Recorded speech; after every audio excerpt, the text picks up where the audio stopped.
Hey guys, it's City Kitty here. This is a project for school, so it may be the only video I ever make a script for. I'm going to be summarizing The Hobbit in an I Spoil format, to which I owe Moon Kitty the full credit. So, without further instruction, let's begin. We begin the book to be introduced to a cool guy named Bilbo Baggins. He's a hobbit, which is a made-up creature. Just picture an extra small dwarf with no beard and furry feet. Bilbo Baggins lives in his hobbit hole, which is a cute, round, green door and is filled with very nice things like food and clothes. The book points out that Bilbo's family is respected for being as boring as they possibly can be. Alright, it's story time. Bilbo is sitting outside his house minding his own business when a huge, person of average height in wizard-like clothing approaches him. Bilbo looks confused because tall human is blocking his view of the town. Bag End. "Who are you?" asks the hobbit. It turns out the man is a wizard, and his name is Gandalf.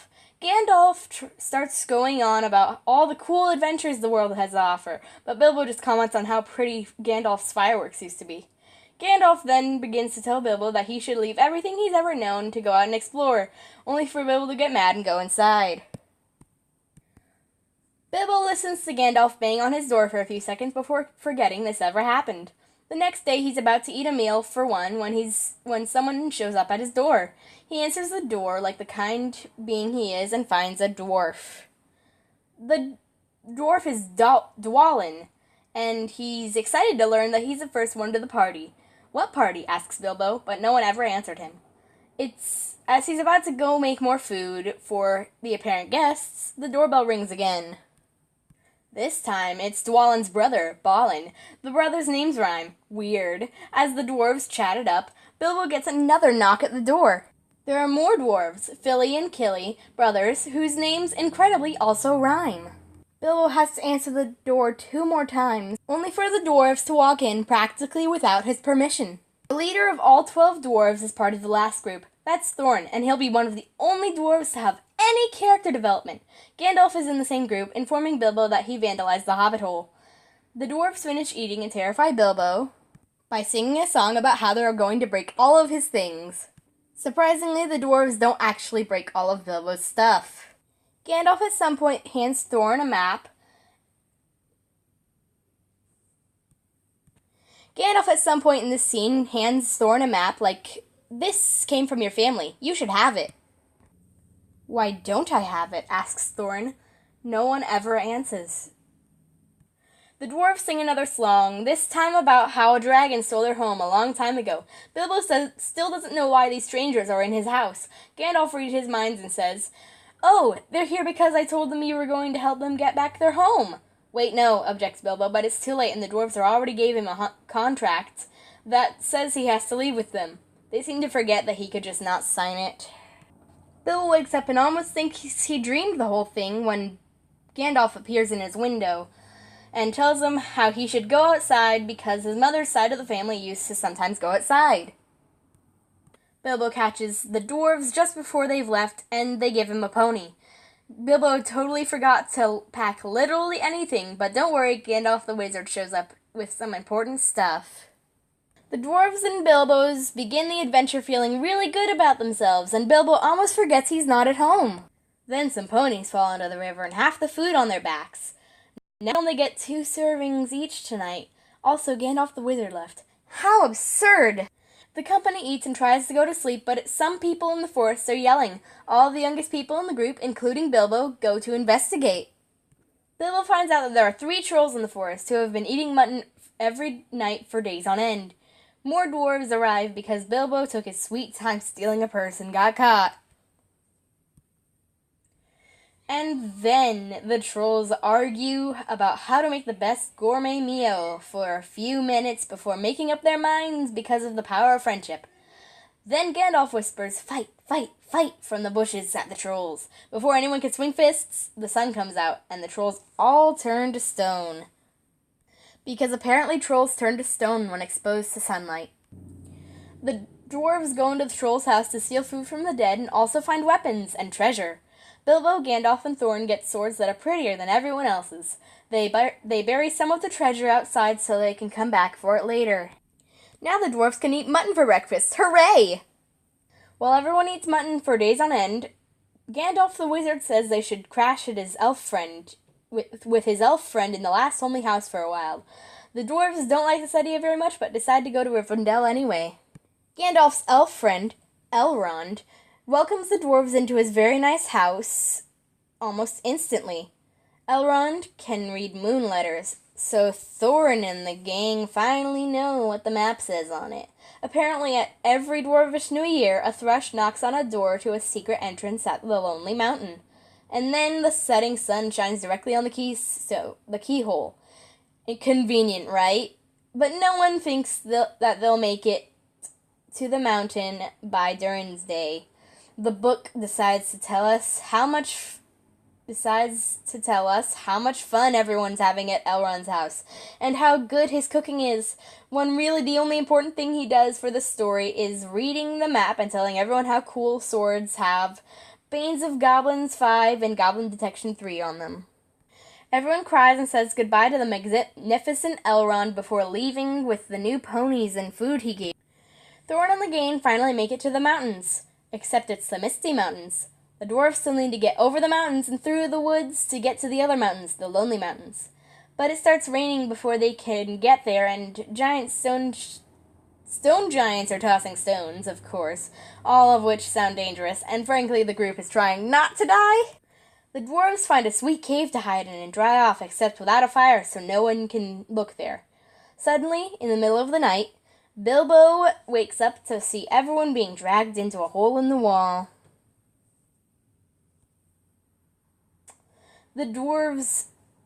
Suddenly, we are introduced to the goblins, awful creatures with a desire to kill and make others as unhappy as possible. As soon as their king, the Great Goblin, meets the dwarves, he questions them for a few minutes before taking their weapons and trying to murder them. But Thorin and the gang collectively run away, except Bilbo.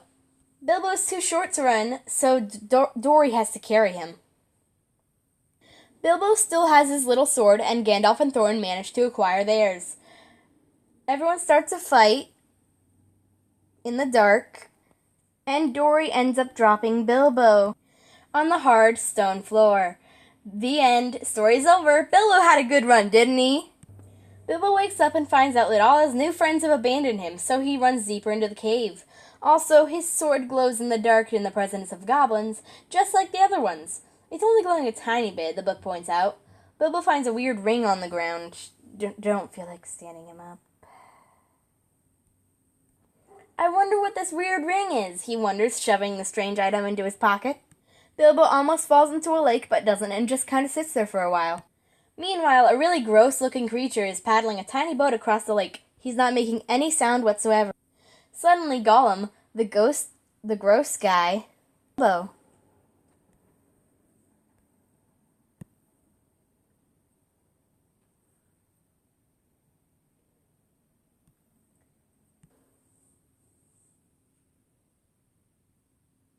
Ah!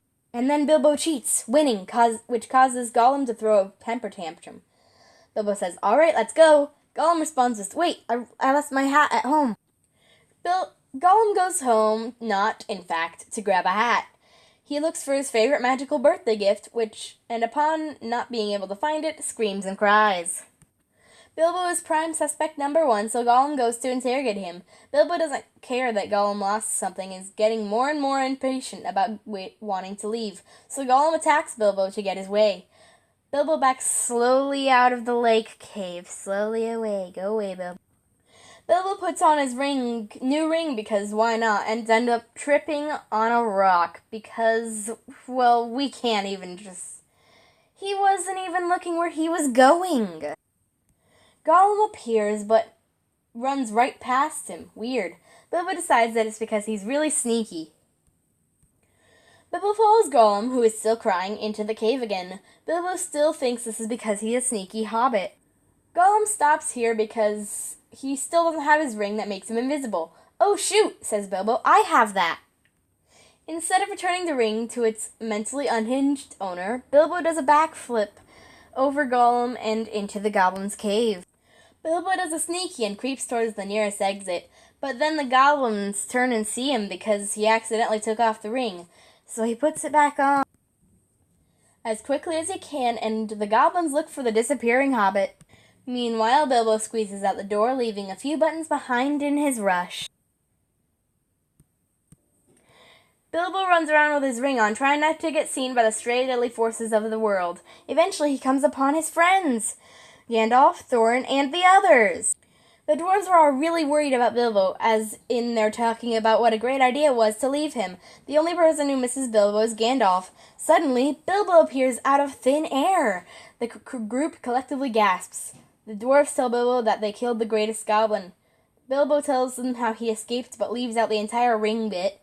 Everyone praises Bilbo as if they weren't planning to leave him behind 2 minutes ago. And then they all leave together.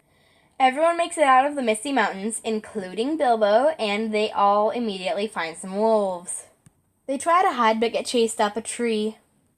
Bilbo can't climb a tree on his own, so Dory has to put him on a branch.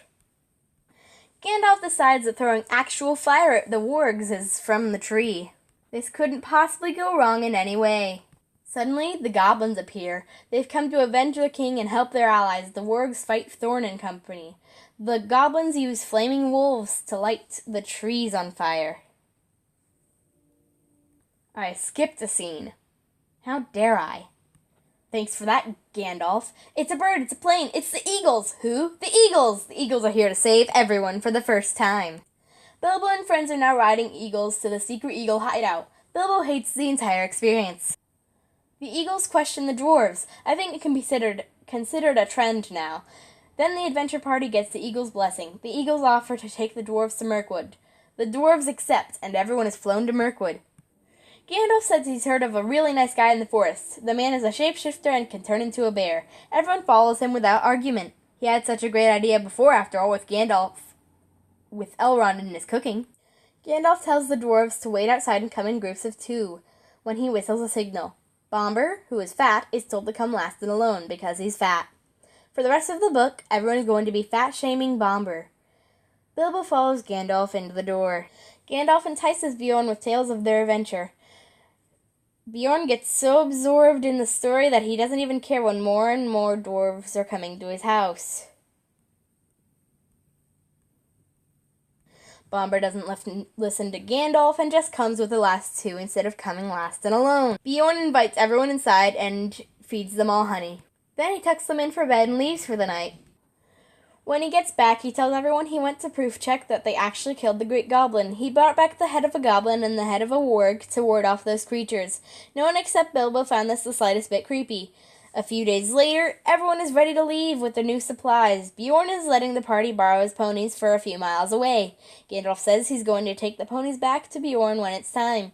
Beorn warns everyone to stay on the path and to not drink or swim in the water from the river in the forest. And with that, Beorn is alone again, finally. So we sit through another few pages of pony riding before Gandalf decides to take the ponies back home. Everyone cries because they were very dependent on Gandalf for his magic and wisdom. How can they possibly survive without them? You can do it, chants Gandalf as he leaves the hobbit and the dwarves. Now everyone is just walking and carrying their supplies, and walking and eating and walking. Suddenly the gang comes to the river. Everyone is about to jump right in when they remember what Beorn said. Bilbo sees a boat on the other side and the river and has Fili and Kili drag it to them with a hook on a rope. The crew boats over to the river in pairs, and Bombur is told to go last again. Bombur falls into the river instead, but doesn't die. The magic river knocked him out, and now everyone has to help carry him as well as their food. This goes on for a long time, and everyone is almost out of food. Bombur finally wakes up, and cries hysterically after being told he won't have dinner tonight. Bilbo is told to climb a tree and see how close they are to getting out of Mirkwood. Thanks to the power of elevation, the trees look like they go on forever. Everyone just gives up hope at this point. Suddenly, Bilbo sees a light in the woods and suggests that he and the dwarves disregard Beorn's warning about staying on the path to see if the light has food. Everyone decides this is a great idea and wander into the woods to beg strangers for food. As soon as the adventurers come within a football field of the light and singing, it disappears. Everyone gets upset and decides to camp here tonight. And then, right before anyone falls asleep, Bilbo yells something about another light, and everyone tries to follow it again. They fail again. No one knows where the path is. Everyone gets lost trying to find it. Bilbo runs into a tree and decides to sleep there. Not long after, a spider comes in and tries to smother him in his sleep. He stabs the spider to death and names the little sword. I will call you Sting. He decides he's been napping long enough and leaves to find his friends. Bilbo finds a giant web full of giant spiders. He sees the dwarves in spider sacks screaming muffledly. He puts on his invisibility ring and yells, "Catch me if you can!" And then he throws rocks at them to get them as far away from the web as he can. At the spiders. Then he goes back and cuts free some of the dwarves. He's about halfway through cutting the first few when the spiders return, slightly amused at the dwarves' attempted escape. Bilbo snipes the spiders with rocks and then gets the dwarves out of Spiderville with their lives. Even though the dwarves are all half dead, they bow to Bilbo like a king until they can't stay on their feet. Bilbo counts in the dwarves and there are only 12. There were supposed to be 13. Thorin, the only important dwarf, is missing. The wood elves have him. Bilbo's sitting around with the dying dwarf when suddenly elf race number 2 appears. The elves kidnap everyone except Bilbo, who slips on his ring just in time. Bilbo follows the dwarves and elves, who are being ushered in through a large magical door. Bilbo manages to get inside with them. The Elf King, King of the Wood Elves, questions the dwarves. The dwarves, again, don't quite answer as truthfully as the king would like, so he has them all locked away. Meanwhile, Bilbo steals some food every now and then. He needs to eat to live, after all. A really long time passes, or maybe just a few weeks, but nothing really happens for a long time. When Bilbo happens to stumble upon Thorin. Thorin was about to tell the greedy elves about his treasure, but Bilbo coming back gave him the hope that he could be the greedy one. Bilbo tells Thorin that the other dwarves are here as well. Thorin tells Bilbo to send them a message. Bilbo, still invisible, says that all the other dwarves should have hope to their faces, when they are literally in prison.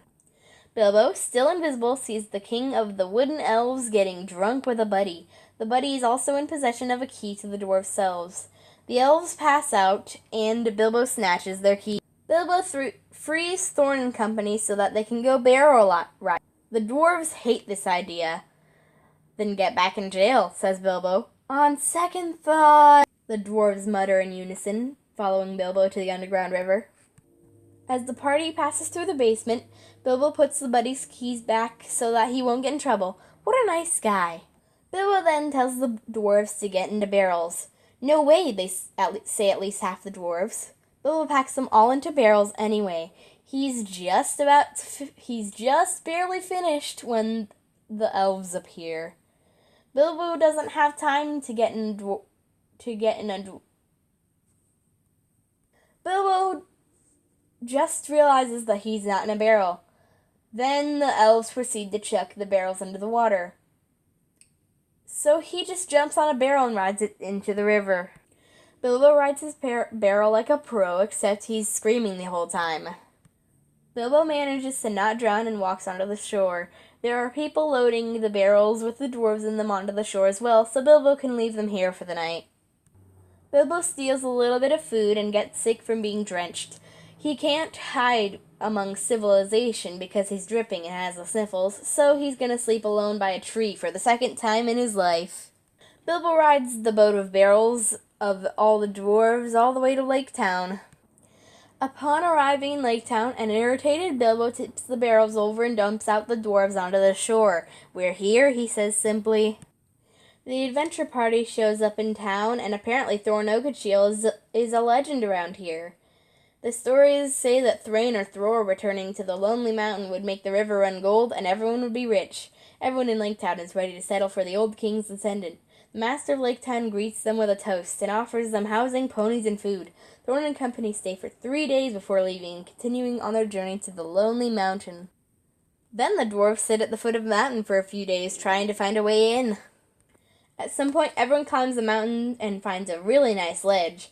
They decide to make a second camp up here because it seems so important. They end up bringing their supplies up here.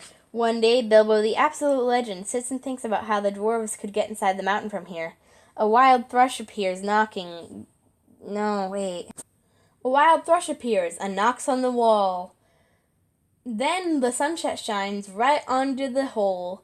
Bilbo shouts, "Hurry, someone, I need the key!" And then Bilbo uses the key. The key that was mentioned so many chapters ago, but never used for anything before now.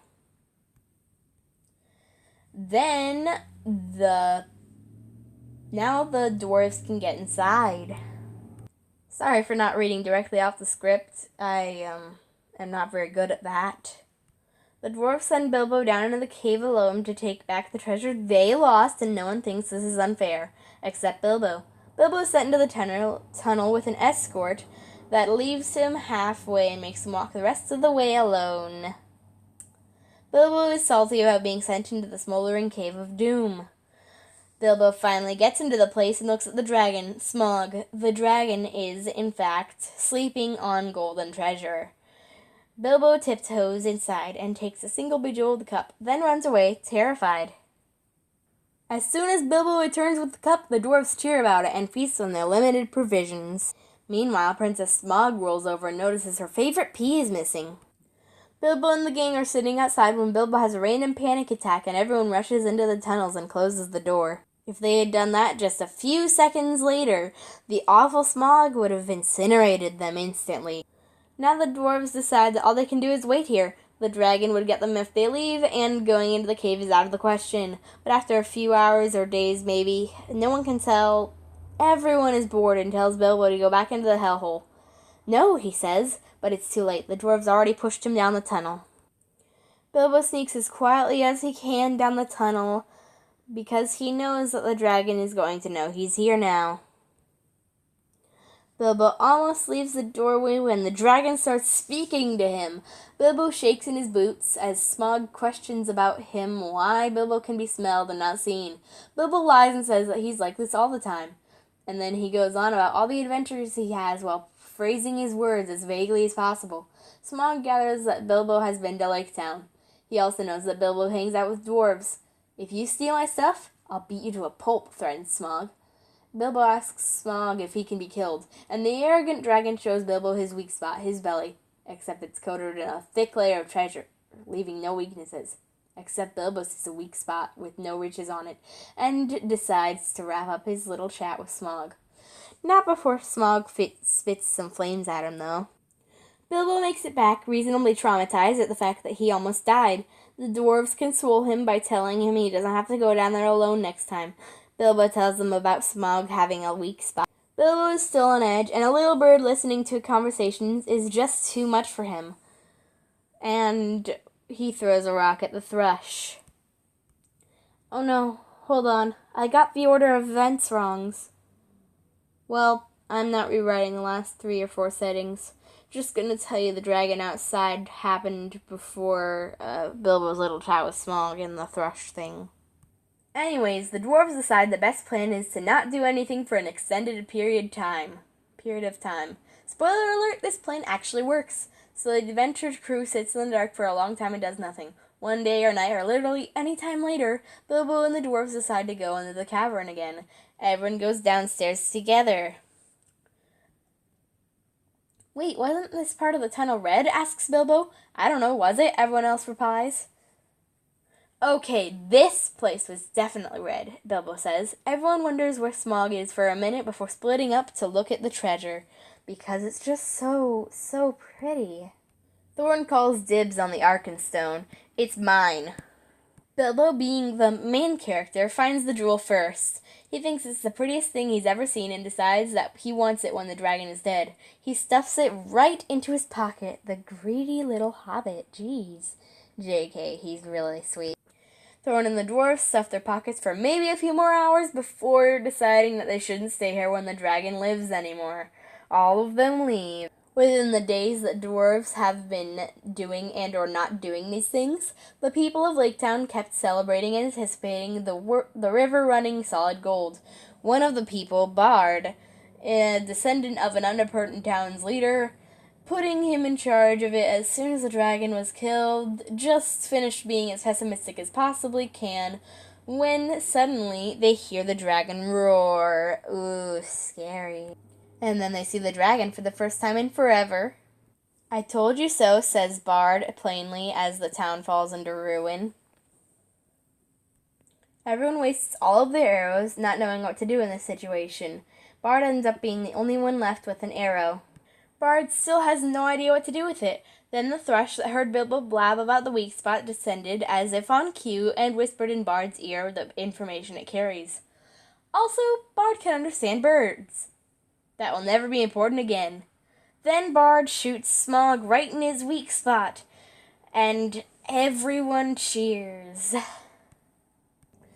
After the creature that's been torturing a civilization for generations, the people of Lake Town decide that Smaug must have killed Thorn and those other guys. Now we can have their gold, the master of Lake Town exclaims, and no one argues because they need the money to repair the town. It's just necessary that they take it. Meanwhile, the dwarves are complaining about having to eat cram when suddenly a wild raven appears. The raven starts making bird noises, and since the dwarves can't understand bird noises, he has to go and find the oldest raven ever. The group gets an upgrade, replacing the other raven with one that can speak English. Roak, the oldest raven ever, tells the dwarves that they can go home now. Smaug is dead. Oh boy, shout all of the dwarves, using their cheat codes to take them and Bilbo back to the mountain before Bard and the Lake Town gang can steal their stuff. Thorin turns the place upside down, trying to find the Arkenstone while everyone else bumps up security. He yells at everyone, saying that if anyone has it and doesn't come clean, they're getting the belt. Bilbo sweats in the corner. Bard and the army of men arrive and knock at the door. We don't want any, Thorin says through the keyhole. But we killed the dragon, they argue. But Thorin doesn't care. Thorin tells them to go away. All right, they agree, but we'll be back. Thorin calls his cousins and asks if they want to come over later for a gang fight. Okay, say the other dwarves, unsheathing their swords. Bilbo sneaks out one night and immediately falls into the pool. Bilbo is wearing his ring and almost stays unseen, except he sneezes and gets caught. He gets brought to the war camp without complaint. Bard and the other human beings begin to interrogate Bilbo when he interrupts and says that he's just trying to settle all this peacefully. How? Asks Bard. Bilbo shows them the pretty rock he found. You can trade this for treasure. Thorin really wants it. Bilbo is sent back to the mountain with the thanks of Lake Town. In the morning, something great happens. Gandalf the wizard returns. Meanwhile, Thorin is yelling curses about the fact that the Lake Boys now have something he really wants.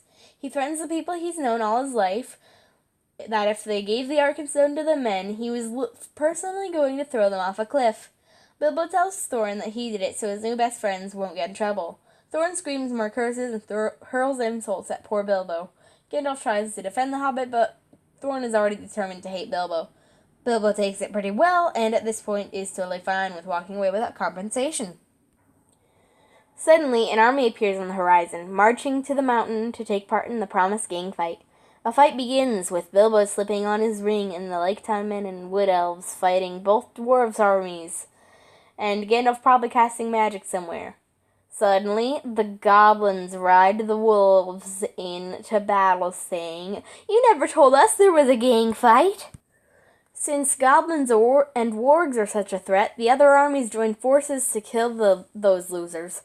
And that, kids, is what we call the Battle of the Five Armies. It's crazy. People are fighting tooth and nail, and I'm pretty sure I just saw fire somewhere.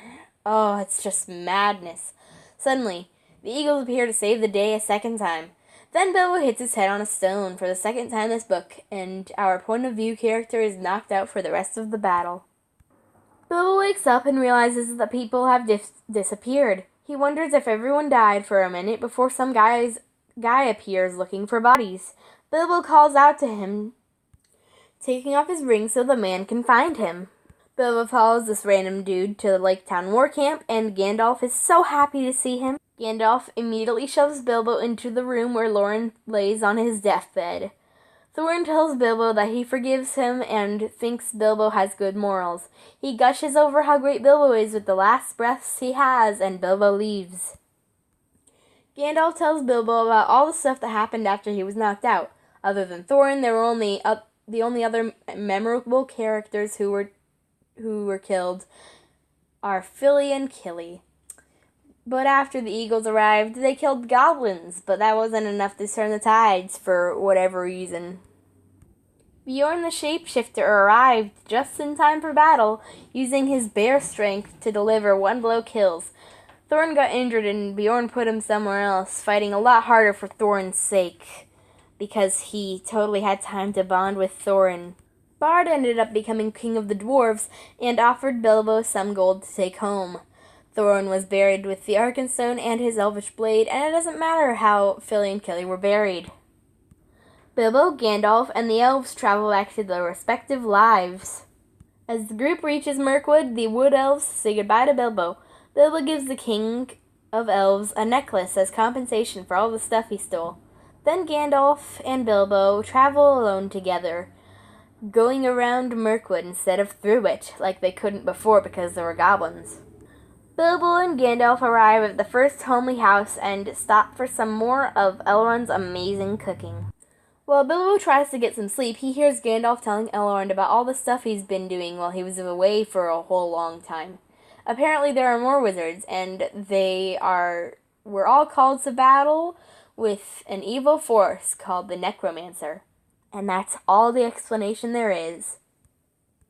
Bilbo and Gandalf leave the first homely house. Probably forever. Maybe. Bilbo belts out the lyrics to some traveling song. Told you so, says Gandalf. Bilbo shrugs. Heh, I guess it was just fun. Bilbo yelps in surprise when he sees the people in his neighborhood stealing from his house. Apparently after he disappeared, the town assumed he died, and instead of trying to find a will of some kind, they just started stealing stuff from the dead. Bilbo ends up getting most of his stuff back, or replacing it with his fortune. He loses the respect of a lot of people in his community, but enjoys life nonetheless. The end. I was planning on doing the epilogue, but I don't want to do the epilogue, because I just want to get this over with. Thank you for watching, everyone, and I'll see all of my viewers in the next one. Bye, guys!